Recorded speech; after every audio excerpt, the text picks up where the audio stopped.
वो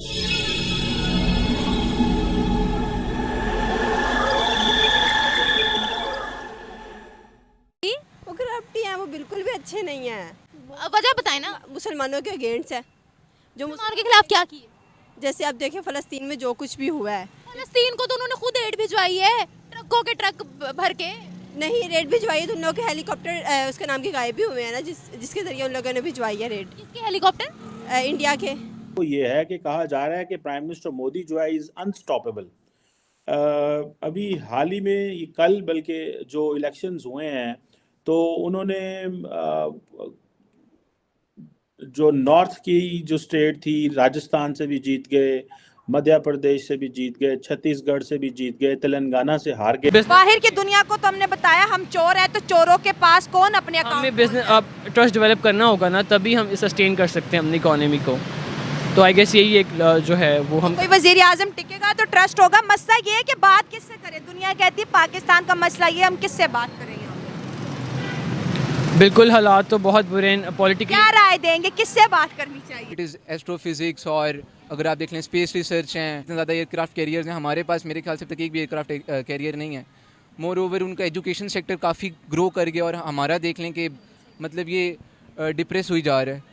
कि हम देखते हैं कि अगर कोई इनोवेटिव चीज़ है उसको हम इतनी जल्दी एक्सेप्ट नहीं करते हैं, और उसको काफ़ी। जय हिंद दोस्तों, मैं विजय और आप देख रहे हैं अभी रिएक्शन। तो दोस्तों, हाल ही में हुए चुनाव में 5 में से 3 राज्यों में बीजेपी ने जबरदस्त जीत हासिल कर दी है। यहाँ तक कि एग्जिट पोल को भी कुछ जगह गलत साबित कर दिया है, और इसी जीत के साथ आज लोग कह रहे हैं कि ये वही मोदी जी का मैजिक है। तो इस जो चुनाव हुए हैं इसकी जीत को लेके अभी आने वाले 2024 में जो चुनाव है उसको जोड़ के देखा जा रहा है। और हाल ही में अभी ब्लूमबर्ग की रिपोर्ट में भी ये आया है, अगर बीजेपी इस तरह परफॉर्मेंस करती है और मोदी सरकार अगर फिर से एक बार जीत जाती है तो आने वाले दिनों में भारत के लिए अच्छे होंगे, क्योंकि भारत की ग्रोथ भी होगी और साथ ही में बहुत सा इन्वेस्टमेंट भी भारत को आ सकता है, मिल सकता है। तो भाई भारत में अगर कुछ भी होता है, चाहे क्रिकेट को लेके हो या राजनीति को लेके हो, चुनाव को लेके हो, और भी बहुत सारी चीज़ों को लेके, तो भारत से ज़्यादा चर्चा है तो यार पाकिस्तान में होती है। तो ये जो जीत मोदी जी की ज़बरदस्त हुई है उसी को लेके आज पाकिस्तान में भी चर्चा शुरू है कि मोदी जी किस तरह अपना जादू चलाते हैं इंडिया के अंदर भी और इंडिया के बाहर भी। तो आज की इस वीडियो में हम ये देखेंगे कि पाकिस्तानी इस जीत को लेके क्या बातें कर रहे हैं, वहाँ का मीडिया किस तरह बातें कर रहा है। तो चलिए करते हैं वीडियो को शुरू। मगर वीडियो शुरू करने से पहले जो व्यूअर्स हमारे चैनल पे नए हैं उनसे रिक्वेस्ट करूँगा प्लीज़ हमारे चैनल को सब्सक्राइब कीजिए, वीडियो को लाइक और शेयर जरूर कीजिए। चलिए करते हैं वीडियो शुरू।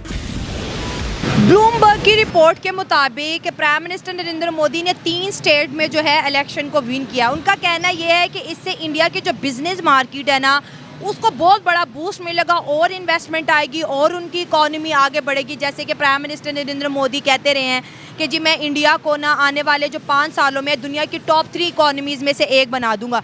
तो इलेक्शन का किसी मुल्क की जो है इकॉनमी पर कितना बेहतर असर पड़ता है? जी, इलेक्शन का असर तो बहुत पड़ता है किसी भी मुल्क की इकॉनमी में या किसी और स्टेबिलिटी के अगर हम देखें पर्सपेक्टिव में। मुझे लगता है कि हम पाकिस्तान की पर्सपेक्टिव में बात करें तो मुझे लगता है कि जो डिक्टेटरशिप है ना वह बहुत ज़रूरी हो चुकी है, क्योंकि जो करंट सिचुएशन चल रही है ना, जो क्रिटिकल सिचुएशन है, मुझे लगता है पर्सनली कि वो अच्छी डिक्टेटरशिप के थ्रू ही बेहतर हो सकती है।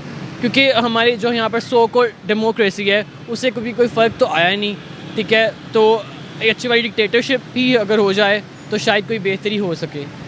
अगर हम हमसाये की बात करें, वहाँ पर इलेक्शन हो रहे हैं, दुनिया का ट्रस्ट उनके ऊपर बढ़ता चला जा रहा है और बिजनेस आएगा, ज़्यादा से ज़्यादा लोग अब इंडिया को जो है विज़िट करेंगे। ज़ाहिर है 10 साल से एक प्राइम मिनिस्टर और आने वाले 5 साल भी फिर उनके। लेकिन हमारे मुल्क में इलेक्शन हो या ना हो हालात एक जैसे ही है। बिल्कुल ऐसे ही है, क्योंकि उन्हें पता नहीं अपनी डिबेट उनकी ख़त्म नहीं हो रही, अपने उनके जो मसाइल है वो ख़त्म नहीं हो रहे, तो वो आवाम की तरफ कैसे आएंगे।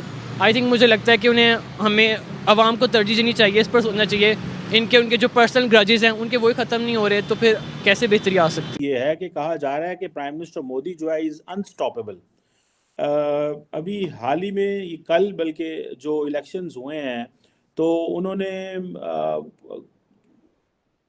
जो नॉर्थ की जो स्टेट थी, राजस्थान से भी जीत गए, मध्य प्रदेश से भी जीत गए, छत्तीसगढ़ से भी जीत गए, तेलंगाना से हार गए, और एक और स्टेट है वहाँ से अभी मिज़ोरम से, वो उनकी पार्टी को इतने को ज़्यादा वो नहीं थे वहाँ पे। बट द पॉइंट इज कि जो प्राइम मिनिस्टर मोदी ने एक नारा लेके चले हैं नेशनलिज्म का, आइडेंटिटी का, और दूसरा कई लोग कहते हैं कि वो ख़वातीन के बड़ा पसंदीदा जो है वो पॉलिटिशियन है, यूथ के बड़ा है। वाई डू यू बिलीव कि प्राइम मिनिस्टर मोदी जो है ही इज़ अनस्टॉपेबल? क्यों अनस्टॉपेबल हो गए? कई लोगों का तो कहना यह है कि वो मज़हब की सियासत करते हैं और इंडिया एक सेकुलर स्टेट था। कई उनकी ऑपोजिशन जो लोग हैं वो कहते हैं, कई लोग कहते हैं वो नफ़रत की सियासत भी करते हैं, तकसीम पैदा हुई है। But he is unstoppable, internationally he is popular, दुनिया में उन्होंने इंडिया का तशख़्ख़ुस जो है उसको हाईलाइट किया है। आपकी नज़र में क्या है ऐसा सर जिससे आप समझते हैं कि प्राइम मिनिस्टर मोदी जो है वो क्यों जो है वो सारी ऑपोजिशन इंडिया अलायंस बन गया? आपको याद है सारी सियासी जमातें इकट्ठी हो गई, बट ही वन अगेन। और इवन कहा जाता है कि जो स्टेट्स में जहाँ पे उनकी पावर थी वहाँ पे उन्होंने अपना कोई चीफ मिनिस्टर का कैंडिडेट अनाउंस नहीं किया हुआ था। सो सिर्फ और सिर्फ मोदी के नाम पे वोट जो है वो पड़ा है, वो सूबे की लीडरशिप के नाम पे वोट नहीं पड़ा। इसका क्या इम्पैक्ट हो? कल बहुत बड़ी खबर सामने आई थी कि बीजेपी ने 3 बड़ी स्टेट्स के अंदर विन किया है, जो कि बहुत बड़ी विन मानी जा रही थी। और अब खबरें ये सामने आ रही हैं कि प्राइम मिनिस्टर मोदी ने जो विन किया है उनके पीछे ज़्यादा सपोर्ट उनको मिला है मुस्लिम औरतों का, मुस्लिम विमेन का। प्राइम मिनिस्टर मोदी के लिए पार्लियामेंट के अंदर खड़े होकर स्टैंडिंग ओवेशन भी दी गई है और नारे भी लगाए गए हैं, तीसरी बार मोदी सरकार, बार बार मोदी सरकार आएगी तो मोदी सरकार, इस तरह के नारे लगाए गए हैं।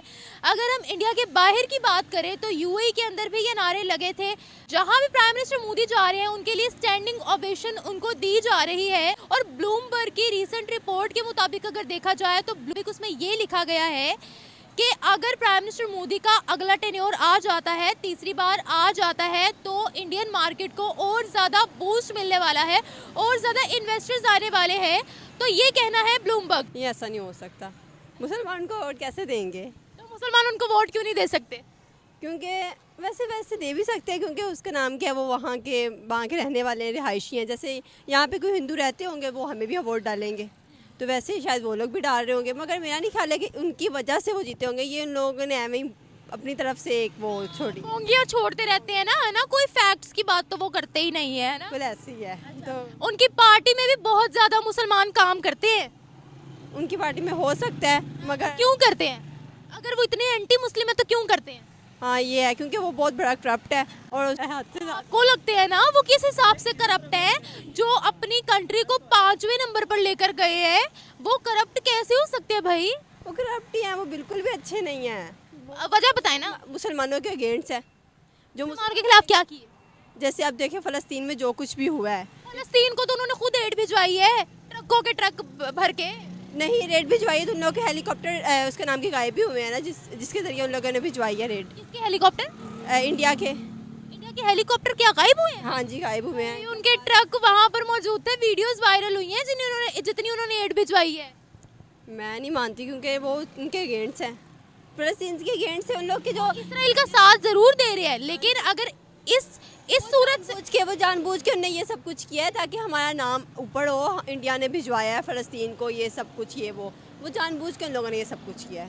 अच्छा, अगर हम साथ वाले मुल्क की बात करें, इंडिया की बात करें, 3 स्टेट के अंदर जो है प्राइम मिनिस्टर नरेंद्र मोदी यानी बीजेपी सरकार जीती है। ब्लूमबर्ग की रिपोर्ट ये कहती है कि इंडिया के अंदर बिजनेस और ज़्यादा आएगा, उनकी इकानमी और बेहतर हो जाएगी, उनकी करेंसी और स्ट्रॉन्ग होगी। तो 3 स्टेट के अंदर जीतने से इतना बड़ा चेंज आ रहा है वहाँ पर।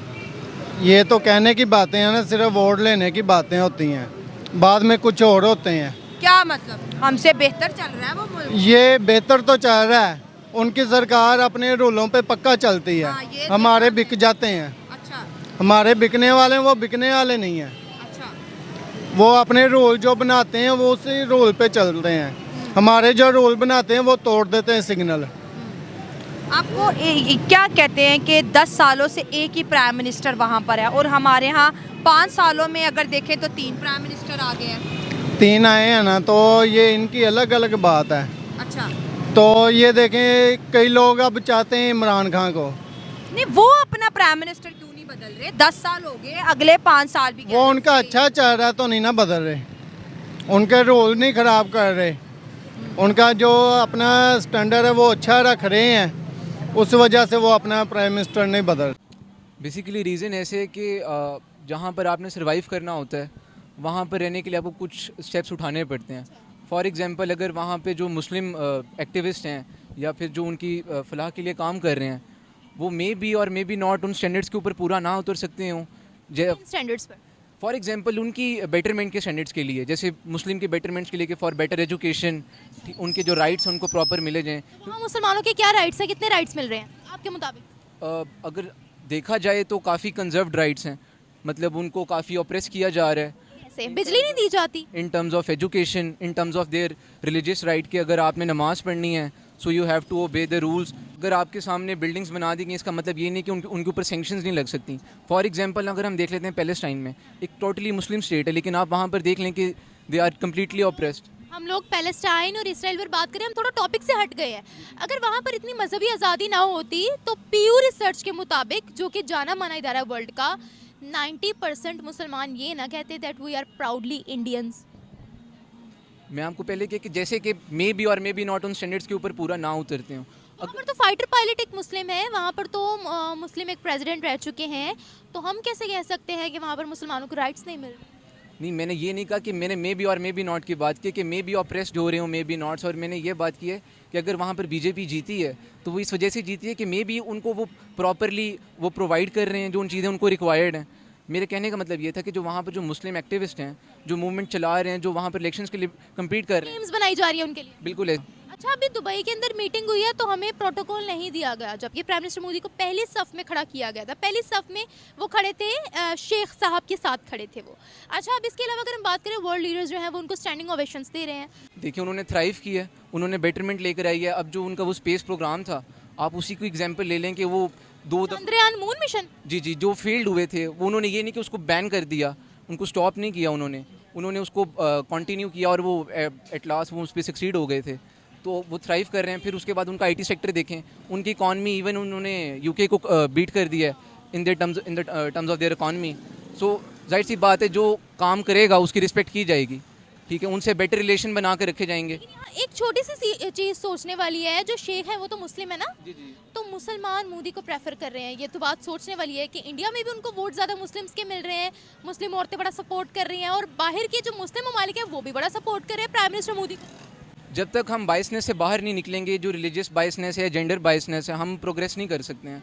अगर आप कह रही हैं कि मुस्लिम औरतों ने की है तो उन्होंने नेशनल प्रॉफिट के लिए की है, उन्होंने पर्सनल प्रॉफिट के लिए नहीं की कि हमारा यहाँ पर मुस्लिम एक लीडर होगा जो हमें लीड करेगा, वो ज़्यादा क्या ही कर लेगा।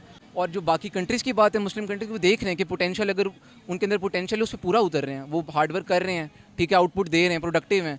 अब ये जो रिलेशंस हैं कि मोदी सरकार आएगी, वो जो इनके नैरेटिव हैं शेखों के, आप मुस्लिम कंट्रीज़ की बात करें, उनको पता है कि उनको भी यहाँ से डिप्लोमेटिक या पॉलिटिकल फ़ायदे होंगे, ठीक है, क्योंकि it is expected to be a giant.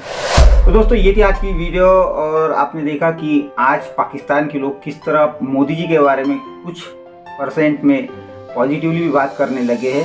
और वैसे तो पाकिस्तान के ज़्यादातर लोग मोदी जी के बारे में निगेटिव बातें करते कि वो मुसलमानों के दुश्मन है, मुसलमानों का कातिल है और बहुत सारी बातें। और वैसे भी उनका दोष नहीं है क्योंकि पाकिस्तान का मीडिया मोदी जी को वहाँ पे निगेटिव प्रेजेंट करता है और जो भी कुछ निगेटिव बातें वही पाकिस्तान में दिखाई जाती है और पॉजिटिव बातें कभी नहीं दिखाते। इसीलिए उन लोगों का जो माइंड है वो वैसा ही सेट हुआ है कि भाई भारत में ऐसा होता है। तो मगर जो बाकी मुल्क, जो मुस्लिम कंट्रीज है, वो जो भारत में आते हैं तो उन्हें पता है कि भारत के मुस्लिम किस तरह खुश है करके, इसलिए वो लोग बातें नहीं करते। ये बातें सिर्फ पाकिस्तानी करते। मगर खैर, आज जो ये हम देख रहे हैं सोशल मीडिया पे, बहुत से वीडियोज़ में हमने देखा है कि ऐसे बहुत सारे लोग अब सामने आ रहे हैं जो कि मोदी जी का लोहा मान रहे हैं और मजबूर हुए हैं कि मोदी जी की तारीफ करें। नहीं तो पाकिस्तान में तो ज़्यादातर लोग मोदी जी के बारे में गलत करने वाली है। तो खैर, आज की वीडियो में भी देखा कि ये लोग बातें तो कुछ नेगेटिव टाइप कर रहे थे, मगर उन्हें भी कुछ मोदी जी की तारीफ करनी ही पड़ी। तो यही मोदी जी का मैजिक है कि उन्होंने इनको मजबूर कर दिया है मोदी जी की अच्छी बातें करने को। तो खैर दोस्तों, ये थी आज की वीडियो। आशा करता हूँ आप सभी को अच्छी लगी होगी। चलिए चलते हैं, मिलते हैं अगली वीडियो में। तब तक के लिए जय हिंद।